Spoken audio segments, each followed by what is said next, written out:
आज हम BA part second Hindi literature के फर्स्ट पेपर के अंतर्गत हम कवि बिहारी के बारे में चर्चा करेंगे, उनकी पद्यों के बारे में। उससे पहले बिहारी की रचनाओं का अध्ययन करेंगे। उससे पूर्व उनके बारे में कुछ महत्वपूर्ण जानकारियाँ होना हमें आवश्यक होता है। विद्यार्थियों, बिहारी कवि के बारे में सभी जानते हैं। बिहारी रीतिकाल के सर्वश्रेष्ठ कवियों में उनका स्थान है। इनको रीति सिद्ध काव्यधारा के कवियों में अग्रणी माना जाता है और इसका कारण ये है कि उन्होंने छोटे से छोटे छंदों में जिस कुशलता के साथ अपने भावों की अभिव्यक्ति की है, वो उन्हें असाधारण प्रतिभा का धनी बनाता है। और उनकी एक कृति है बिहारी सतसई। वो उनकी कीर्ति के लिए काफ़ी है। संक्षिप्त परिचय है बिहारी का। इनका जन्म 1652 में माना जाता है और इनका देहावसान 1721 में हुआ था। इनका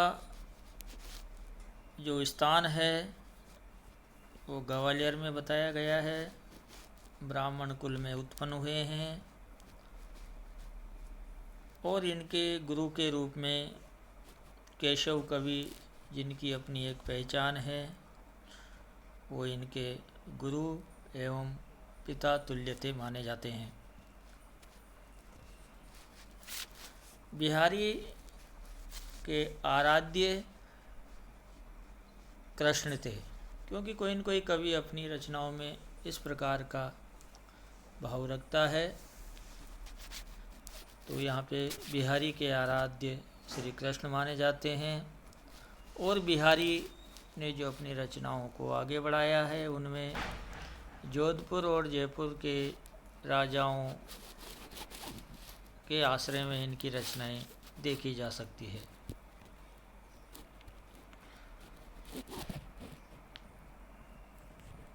बिहारी के बारे में कहा जाता है विद्यार्थियों कि बिहारी जब मथुरा आए थे तो वहीं पर अपनी ससुराल में स्थायी रूप से वो रहने लगे।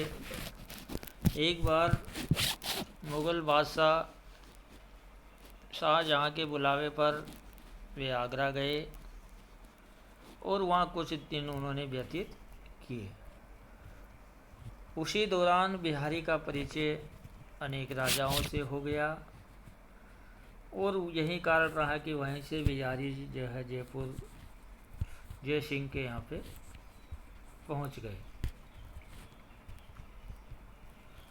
जब जयपुर पहुँचते हैं बिहारी जी, तो वहाँ के जो महाराजा जय सिंह से मिलने जाने पर बिहारी को पता लगता है कि महाराज जय सिंह की जो नवविवाहिता रानी है, उसके प्रेम बंधन में इतने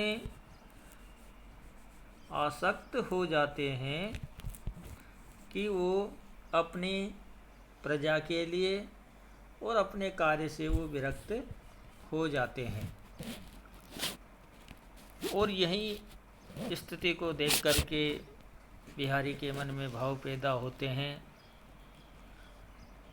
और वो एक दोहा लिखते हैं उसी दौरान। नहीं पराग नहीं मधुर मधु, नहीं विकास यही काल, अली कली ही सो बंध्यो आगे कौन हवाल। इस दोहे का प्रभाव जब जय सिंह पर पड़ा, उसका इतना प्रभाव पड़ा कि वो अपने कर्तव्य, अपने कार्यों के प्रति, अपनी जनता के प्रति, अपनी प्रजा के प्रति सचेत हो जाते हैं। और इसी रचना के माध्यम से, इन्हीं छंदों के माध्यम से महाराज जयसिंह उन्हें आदेश देते हैं, आज्ञा देते हैं, और उसी आदेश के अनुरूप बिहारी दोहों की रचना जो है वहाँ पे करते हैं। इनकी रचनाओं में देखिए नीति, भक्ति और लोक मर्यादाएं, ये रचनाएं इनकी बिहारी सस्से में मिलती है। बिहारी को प्रतिभाशाली कवि के रूप में जाना जाता है, क्योंकि दरबारी कवि होने के कारण उन्हें ही इस प्रकार की श्रृंगारपूर्ण रचना लिखनी पड़ती थी। जैसा कि आप जानते हैं कि किसी राजा के प्रति राजाश्रय में रह कर के आप उन्हीं के अनुकूल रचनाएं कर सकते हैं। फिर भी बिहारी ने नीति और भक्ति, क्योंकि उनके मन मस्तिष्क पर स्थापित थी, इसी कारण से उन्होंने इस प्रकार की रचनाओं को अंजाम दिया है। उनकी जो शैली है, मादकता, कोमलता, सरसता, ये दिखाई देती है, जो कि अन्य कवियों में नहीं दिखाई देती है। इस कारण से बिहारी को श्रेष्ठ कवियों के रूप में जाना जाता है। तो इस प्रकार संक्षिप्त परिचय बिहारी के बारे में आपको दिया गया है। विद्यार्थी, आज हम बिहारी की उन्हीं छंदों, उन्हीं पदों के बारे में हम चर्चा करेंगे। सबसे पहला जो छंद है आपका, मेरी भौ बाधा हरो राधा नागर सोई, जा तन की झाई परे, झाई से तात्पर्य हमारा परछाई से है, श्याम हरित दुति हुई।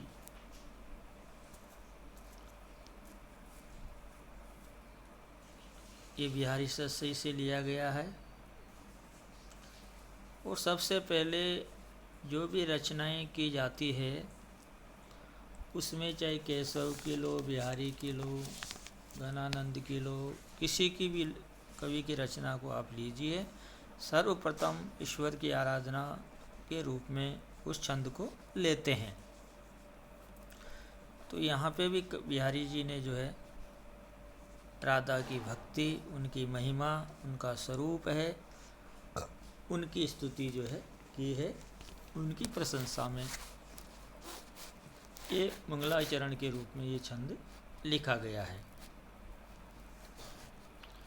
कवि बिहारी लिखते हैं, मेरी बहु बाधा रो राधा नागर सोई, जा धन की झाई परे, श्याम हरित दुति हुई।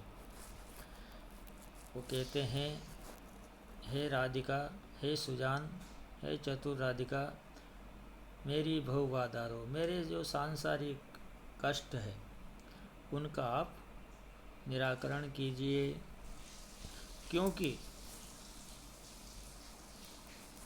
जिनके जा तन की झाई परे श्याम हरित दुति हुई, जिनके शरीर की परछाई पड़ने मात्र से भगवान श्री कृष्ण के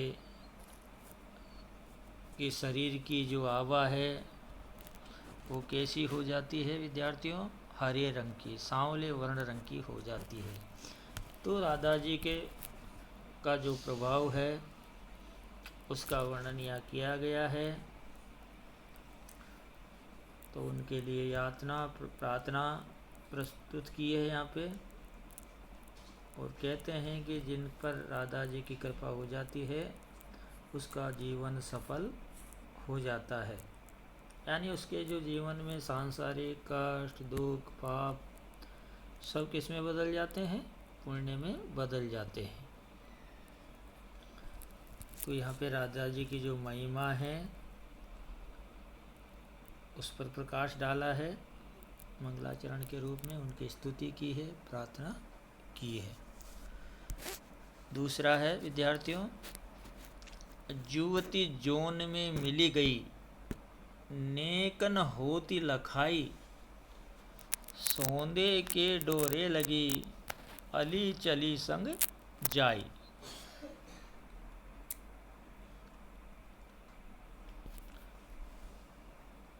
देखिए बिहारी जी किस प्रकार से आगे कहते हैं।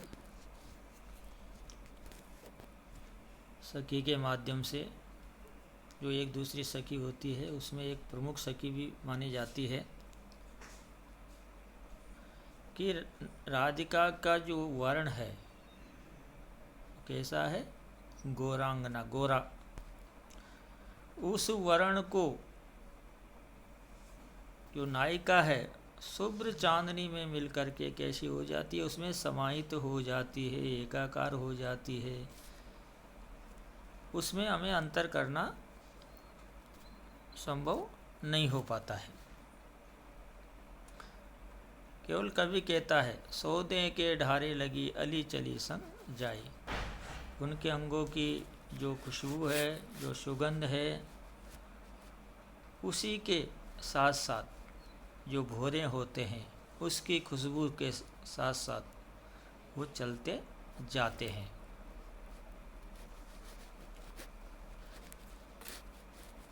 इस प्रकार से वो एक गौरवर्ण की जो नायिका है उसका यहाँ चित्रण कवि बिहारी ने इस प्रकार से बड़ा चढ़ा करके जो है किया है। उत्प्रेक्षालंकार है।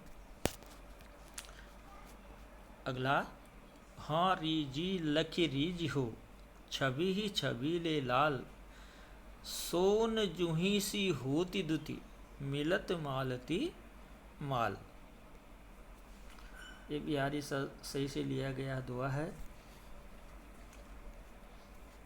जो नायिका होती है उसकी जो सखी, जिसको हम दूती के नाम से भी जाने जाते हैं, जो संदेश वाहक के रूप में मानी जाती है, तो वहाँ पे नायक के पास जाकर के जो है उस सुंदर नायिका के शरीर का, उसके रूप सौंदर्य की जो है वो प्रशंसा करती है। और उसका पीछे कारण ये होता है कि नायक के मन में भी उसके प्रति भावना आकृष्ट हो सके, प्रेम उत्पन्न हो सके, इसलिए वो इस प्रकार की बात यहाँ पे करती है। तो यहाँ पे जो द्वितीय का महत्वपूर्ण कार्य बताया गया है, कहा गया है कि उसे देख करके वो उस पर आसक्त हो चुकी है। तो वो कहते हैं कि उसकी छवि को, उसकी सुंदरता को देख करके ही वो उस पर मोहित हो जाएंगे। जो छवीली उसकी मोहक छवि है, उसकी सुंदर, जैसे मालती के पुष्पों की जो माला बनाई जाती है, उसका स्पर्श करने मात्र ही जैसे वो खिल जाती है, सोन जोई सी हो जाती है। और उसका जो शरीर है वो ऐसा लगता है पीला, स्वर्णिम आभा वाला, आभूषण वाला। तो यहाँ पे उसकी छवि को किस प्रकार से कवि बिहारी ने जो है प्रस्तुत किया है, और जो रंगों का जो महत्व है उनको भी यहाँ पे चित्रित किया गया है कि किस प्रकार से जो है उसका प्रभाव पड़ता है। पीला रंग भय का द्योतक माना जाता है, और इसी के कारण से नायिका उसके प्रेम वियोग में जो है वो कैसी पड़ जाती है, पीली पड़ जाती है, यानी कमज़ोर पड़ जाती है। अगला, बह के सब जी की कहत ठोर कुटोर लखेन, छिन्न होर से ये छवि छाके नैन। कवि बिहारी जी कहते हैं एक नायिका किस प्रकार से अपने सखी से कहती है कि आपको अपना जो प्रेम है वो कैसा करना रखना चाहिए, छिपा करके। इन्हीं बातों को एक दूसरे से वो जो है वार्तालापों के माध्यम से कहती है। और क्या कहती है कि जो मेरे नयन हैं उस नायक के रूप सौंदर्य को देख करके, मदिरा जिस प्रकार से मदिरा अपना प्रभाव छोड़ती है, उसी प्रकार से उनके जो नेत्र है वो भी आकर्षित है। और इसी कारण से मैं इतनी आसक्त हो जाती हूँ कि मुझे उनके प्रति किसी प्रकार का उचित अनुचित का विचार मन में नहीं रहता है और मैं स्वतः ही अपने मन के भावों को जो है प्रकट कर देती हूँ और पल पल प्रत्येक क्षण उसी की ओर देखती रहती हूँ। और एक क्षण तो ऐसा प्रतीत होता है कि जैसे वो मेरे ही हो चुके हैं, किंतु जब कुछ क्षण के पश्चात ऐसा लगता है कि नहीं, ये तो किसी और के हैं।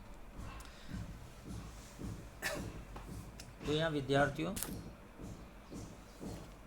मदिरा का जो प्रभाव है, जो प्रभाव पड़ता है जब आदमी नशे में होता है, तो अपने मन के भावों को व्यक्त बाहर कर देता है, उसके अंदर कुछ नहीं रहता है। उसी प्रकार जो मनुष्य होता है, जो नायक होता है, वो भी इस प्रकार के प्रेम में जो है अपने आप की सुध बुध खो देता है और यहाँ तक हो जाता है कि वो अपनी मर्यादाओं का ध्यान नहीं रखता है। तो अतिशयोक्ति और रूपक अलंकार इन पंक्तियों में जो है देखा जा सकता है। अजो तरियो ही रहियो श्रुति सेवक एक रंग, नाग बास बे सरि लहियो बसी मुक्तन के संग। यहाँ पे बिहारी ने जो है भक्ति को महत्व दिया है, किंतु जो बाहरी आवरण है, बाहरी ढोंग है, उनका उन्होंने खंडन किया है। अजो तरियो ही रही श्रुति सेवक एक रंग, तरियोनो शब्द लिया गया है यहाँ पे हमारे जो कानों के आभूषण होते हैं उनके बारे में। उनको कहते हैं कर्णभूषण, जो कानों को सुंदर लगते हैं।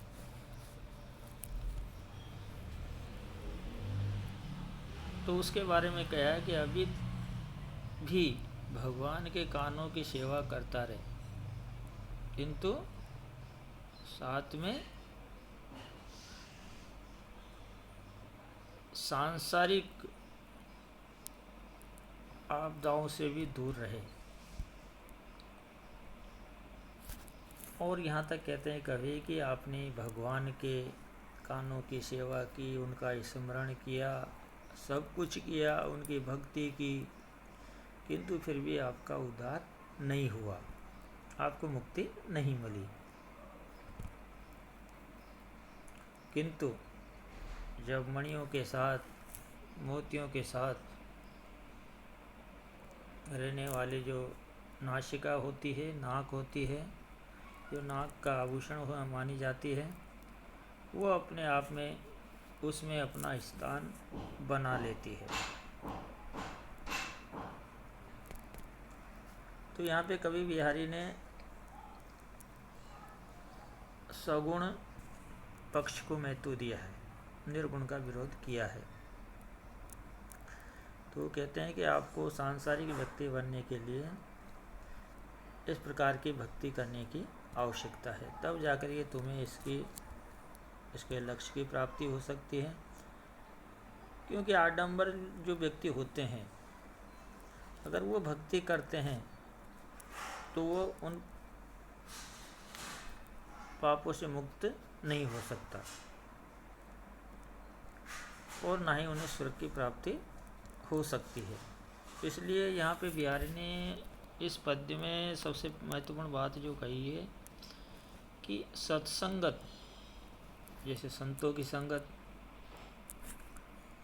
और आडंबरों का विरोध, ये दो चीज़ें महत्वपूर्ण बताई है, उस पर हमें ध्यान देने की आवश्यकता है।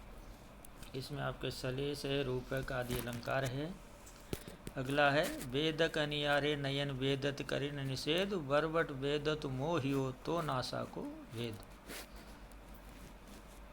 अब इसमें नायक और नायिका के रूप सौंदर्य को यहाँ पे चित्रित किया गया है। जब नायिका के सौंदर्य पर जब नायक आसक्त हो जाता है और कहता है कि तेरे ये जो नुकीले अनियारे यानी नुकीले नेत्र बड़े ही कैसे हैं, नुकीले वेदक, भेदने वाले। और यहाँ तक कहते हैं कि ये अपने कर्तव्य के विरुद्ध कोई भी अनुचित कार्य नहीं करते हैं, किंतु आपकी जो नासिका है, नाक है का जो छिद्र है, वो मेरे मन को वेद रहा है, आसक्त कर रहा है।